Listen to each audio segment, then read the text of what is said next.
शांति 22 जनवरी 2022 की साकार मुरली है।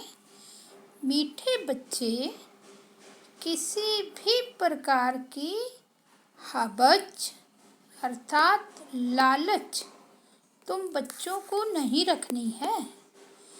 किसी से भी कुछ मांगना नहीं है, क्योंकि तुम दाता के बच्चे देने वाले हो। आज का प्रश्न है, तुम गॉडली स्टूडेंट हो, तुम्हारा लक्ष्य क्या है, क्या नहीं है? उत्तर है, तुम्हारा लक्ष्य है बाप द्वारा जो नॉलेज मिल रही है उसे धारण करना, पास विद ऑनर बनना। बाकी यह चाहिए ऐसी इच्छाएं रखना तुम्हारा लक्ष्य नहीं। तुम किसी भी मनुष्य आत्मा से लेन देन करके हिसाब किताब नहीं बनाओ। बाप की याद में रह कर्मातीत बनने का पुरुषार्थ करो। आज गीत बजा है, बचपन के दिन भुला न देना। ओम शांति। बच्चे जानते हैं कि यह है रूहानी बाप और बच्चों का संबंध। रूहानी बाप अब बैठे हैं, अब और बच्चे भी बैठे हैं। सन्यासी आदि होंगे, अपने आश्रम से कहाँ जाएंगे तो कहेंगे फलाना सन्यासी फलानी जगह रहने वाला है। गीता शास्त्र आदि सुनाते हैं, वह कोई नई बात नहीं। ईश्वर सर्वव्यापी कहने से सारा ज्ञान ही खत्म हो जाता है।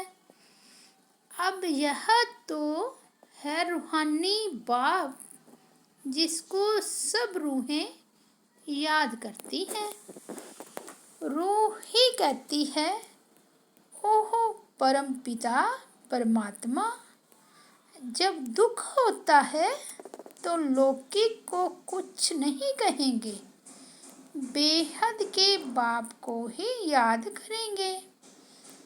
सन्यासी होंगे तो ब्रह्म तत्व को याद करेंगे, वह है ही ब्रह्म ज्ञानी। बाप को ही याद नहीं करते। शिवो हम कहते हैं, मैं आत्मा सो परमात्मा हूँ। फिर ब्रह्म अथवा तत्व तो रहने का स्थान है। यह बातें बिल्कुल नई है। यह ज्ञान प्राय लोप हो जाता है। यह जो शास्त्र हैं उनमें मेरा ज्ञान नहीं है। मेरा ज्ञान न होने कारण तुम जब किसको समझाते हो तो कहते हैं यह तो नई बात है।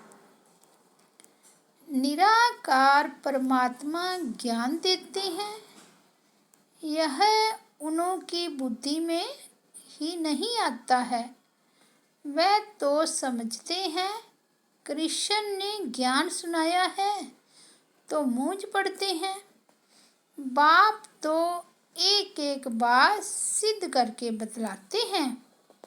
भक्ति मार्ग में तुम सब याद करते हो, भगत तो सब भगत हैं। भगवान तो एक होना चाहिए। सर्व में भगवान समझने से सभी को पूजने लग जाते हैं। पहले अव्यभिचारी एक शिव की भक्ति होती है, परंतु ज्ञान नहीं रहता है कि वह क्या करके गए हैं, कब आए थे, यह नहीं जानते हैं। परंतु वह है सतो प्रधान भक्ति। पूजा उनकी होती है जिससे सुख मिलता है। लक्ष्मी नारायण के राज्य में भी अपार सुख था। वह स्वर्ग के देवताएं थे। लक्ष्मी नारायण को सतयुग का पहला महाराजा महारानी मानते हैं, परंतु सतयुग की आयु नहीं जानते हैं। बाप हर एक बात बच्चों को ही समझाते हैं। बच्चे ही ब्राह्मण बनेंगे, यह नई रचना है ना। तुम सबको समझा सकते हो कि परम पिता परमात्मा प्रजापिता ब्रह्मा द्वारा नई सृष्टि रचते हैं। यह तो सब समझते हैं, नहीं तो प्रजापिता क्यों कहते हैं। यह बातें तुम बच्चे ही जानते हो, दूसरा कोई नहीं जानते। उन्हों को यह नई नई बातें समझ में नहीं आती। जब सुनते सुनते पक्के हो जाते हैं तब समझते हैं हम कितना घोर अंधियारे में थे। न भगवान को जानते थे, न देवताओं को जानते थे। जो पास्ट हो जाते हैं उन्हों की ही भक्ति की जाती है। फिर पूछो, परम पिता परमात्मा जिसकी तुम जयंती मनाते हो, उनके साथ तुम्हारा क्या संबंध है? वह क्या करके गए हैं? कुछ भी बता नहीं सकेंगे। कृष्ण के लिए सिर्फ कहते हैं माखन चुराया, यह किया, ज्ञान दिया। कितना घोटाला है। दाता तो एक ईश्वर ही है। कृष्ण के लिए तो दाता नहीं कहेंगे, वह तो मूंझे हुए हैं। यह सब ड्रामा में नूद है। बाप कितना अच्छी रीति समझाते हैं। नक्शल में थोड़ी बातें भी मनुष्यों की बुद्धि में नहीं बैठती। अगर एक एक के 84 जन्मों का वृत्तांत बैठ निकाले तो पता नहीं कितना हो जाए। बाप कहते हैं इन सब बातों को छोड़ माम एकम याद करो। थोड़ा विस्तार से कभी समझाया जाता है तो मनुष्यों का संशय मिट जाए। बाकी बात तो थोड़ी है, मुझे याद करो। जैसे मंत्र देते हैं ईश्वर को याद करो, परंतु वह ऐसे नहीं कहेंगे कि ईश्वर को याद करने से तुम्हारे विकर्म विनाश होंगे और ईश्वर के पास जाएंगे। यह तो बाप ही समझाते हैं। तो गंगा स्नान से विकर्म विनाश नहीं होंगे। इस समय हर एक पर विकर्मों का बोझा बहुत भारी है। सुकर्म थोड़े होते हैं, बाकी विकर्म तो जन्म जन्मांतर के बहुत हैं। कितना ज्ञान और योग में रहते हैं तो भी इतने विकर्म हैं जो छूटते ही नहीं हैं। जब कर्मातीत बन जाएंगे फिर तो तुमको नया जन्म नई दुनिया में मिलेगा। अगर कुछ विकर्म रहे हुए होंगे तो पुरानी दुनिया में ही दूसरा जन्म लेना पड़ेगा। ज्ञान तो बच्चों को बहुत अच्छा मिल रहा है। बाप कहते हैं और कुछ नहीं समझते हो तो बाप को याद करो। इससे भी सेकंड में स्वर्ग की बादशाही मिल जाएगी। एक कहानी भी है खुदा दोस्त की। एक रोज के लिए बादशाही देते थे। अब तुम जानते हो बाबा ही तब में माता पिता बंधु हो गया। तो खुदा दोस्त हुआ ना। अल्लाह अव्वल दीन खुदा दोस्त, यह सब बातें इस समय की हैं। बाबा तुम्हें 1 सेकंड में स्वर्ग की बादशाही देते हैं। बच्चियां जब ध्यान में जाती थी तो वहाँ प्रिंस प्रिंसेस बन जाती थी। वहाँ के सब समाचार आकर सुनाती थी। तुम बाप को अब जानते हो। सब कहते हैं हेवनली गॉड फादर जरूर नई दुनिया ही रचेंगे। भारत ही गोल्डन एज था। उस समय और कोई धर्म नहीं था। क्रिश्चियन भी कहते हैं क्राइस्ट से 3000 वर्ष पहले भारत स्वर्ग था। यहाँ लक्ष्मी नारायण राज्य करते थे। इसलिए पूछते हैं इन्हों को यह वर्षा कहाँ से मिला। भारतवासियों का इनसे क्या संबंध है। स्वर्ग के मालिक पहले यह थे, अब तो नरक है। ये कहाँ गए। जन्म मरण को तो मानते हैं ना। आत्मा जन्म मरण में आती है, तब तो 84 जन्म लेंगे, नहीं तो कैसे लेंगे। दुनिया में अनेक मत हैं। कोई पुनर्जन्म को मानते हैं, कोई नहीं मानते हैं। पूछना चाहिए परम पिता परमात्मा शिव से तुम्हारा क्या संबंध है। यह ब्रह्मा विष्णु शंकर कौन है, कहाँ के रहने वाले हैं। तुम कहेंगे सूक्ष्म वतन के, और तो कोई बता ना सके। तुम्हारे लिए तो कितना सहज है। माताओं को तो कोई नौकरी आदि का फुरना नहीं है।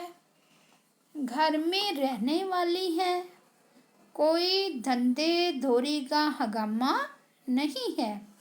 बाप से वर्षा लेना है, पुरुषों को तो फुरना है।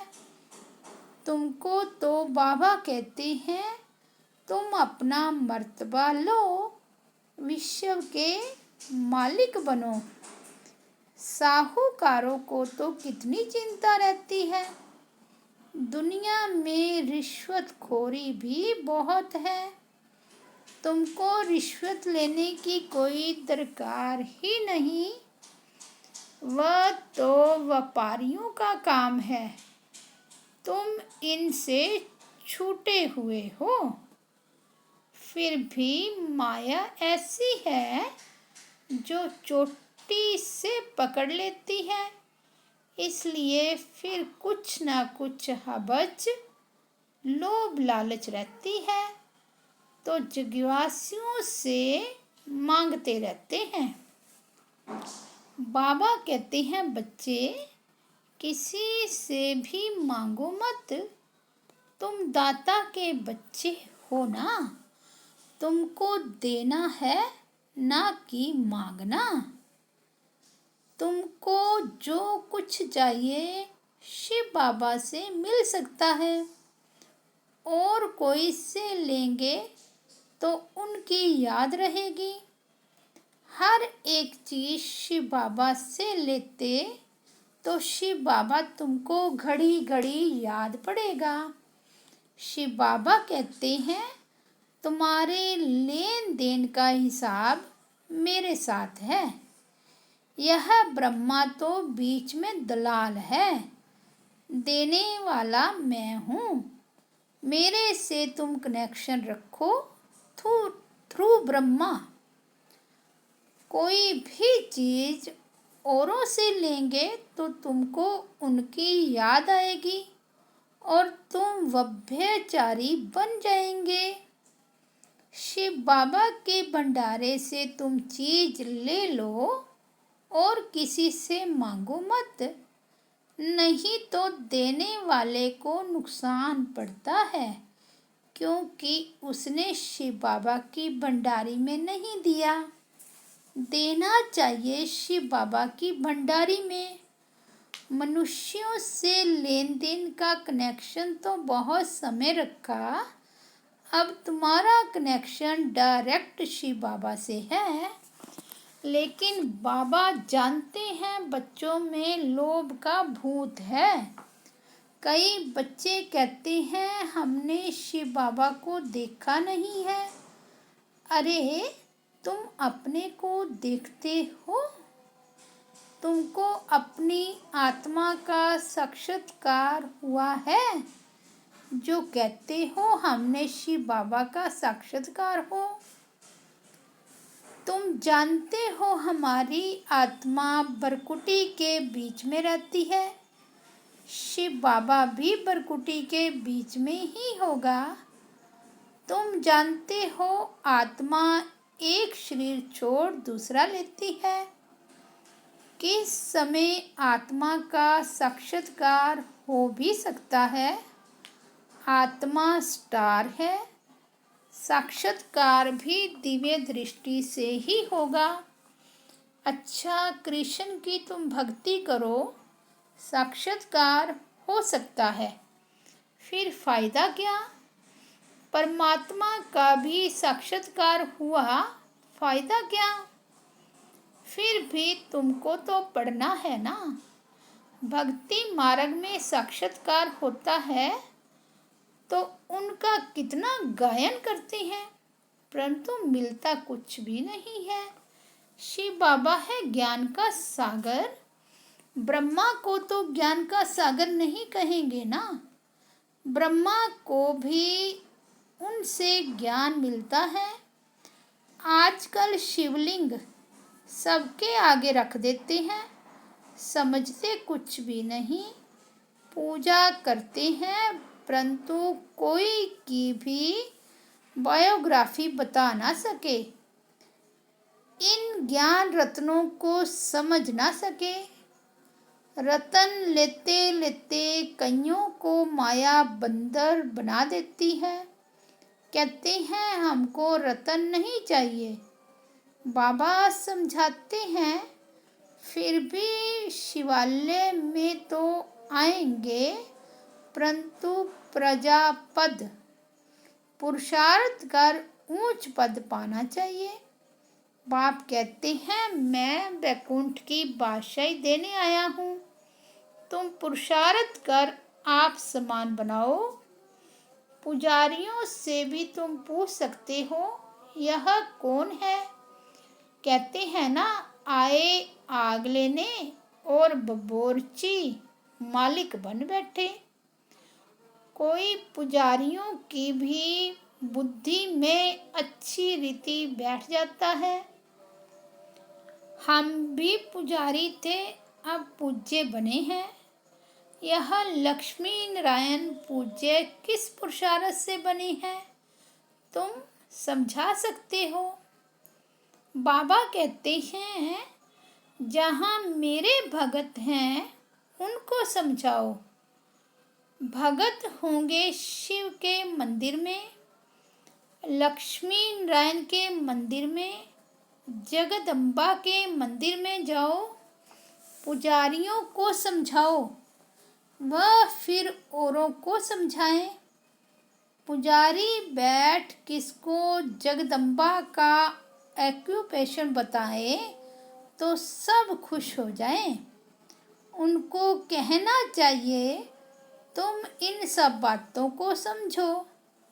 तुम किसको बैठ इन देवताओं की जीवन कहानी बताएंगे तो तुमको बहुत पैसे मिलेंगे। यह भी समझा वही सकता है जो देही अभिमानी है। देह अभिमानी को तो सारा दिन यह चाहिए हबच लालच रहती है। स्टूडेंट को तो नॉलेज की हबच होनी चाहिए तो मैं पास विद ऑनर हो जाऊं, यह है पढ़ाई का लक्ष्य।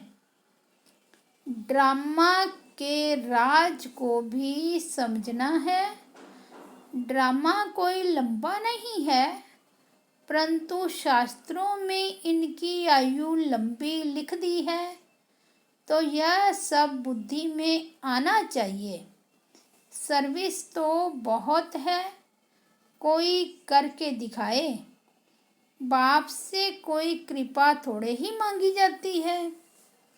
कहते हैं भगवान बच्चा दो तो कुल की वृद्धि होगी। अरे बाप तो अपने कुल की वृद्धि कर रहे हैं, इस समय फिर देवता कुल की वृद्धि हो रही है। अभी ईश्वरीय कुल की वृद्धि होती है।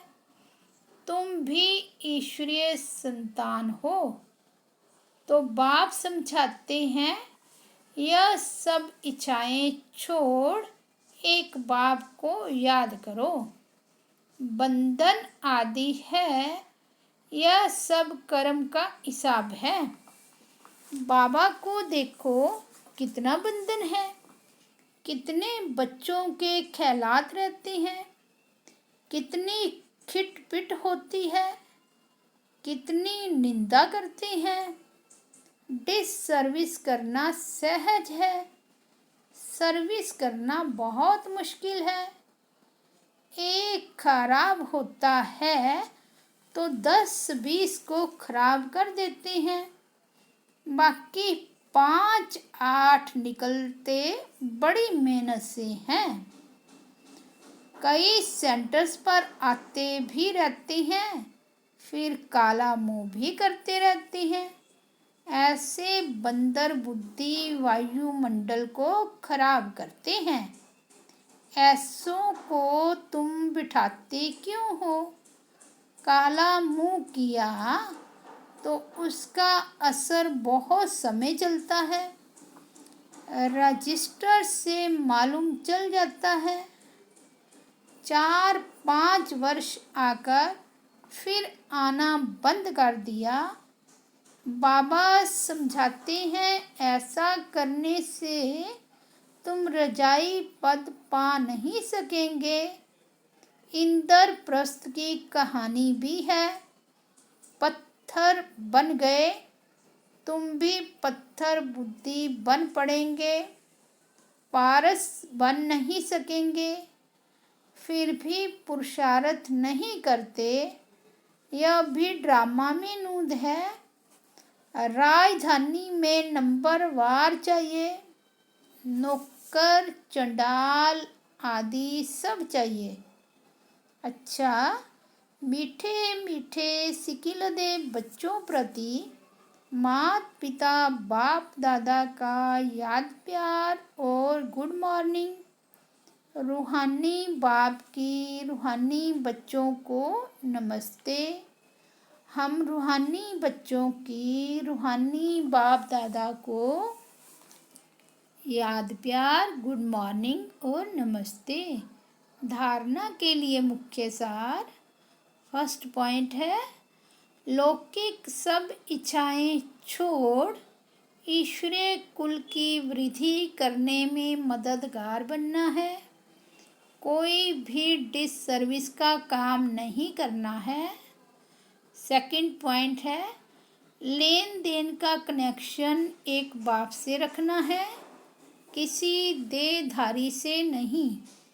आज का वरदान है, चारों ओर की हलचल के समय अव्यभिचारी स्थिति व अशरीरी बनने का अभ्यास द्वारा विजयी भव।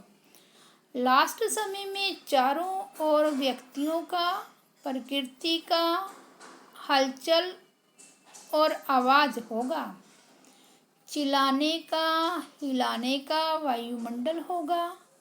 ऐसे समय पर सेकंड में अव्यक्त फरिश्ता सो निराकारी अशरीरी आत्मा हूँ, यह अभ्यास ही विजयी बनाएगा।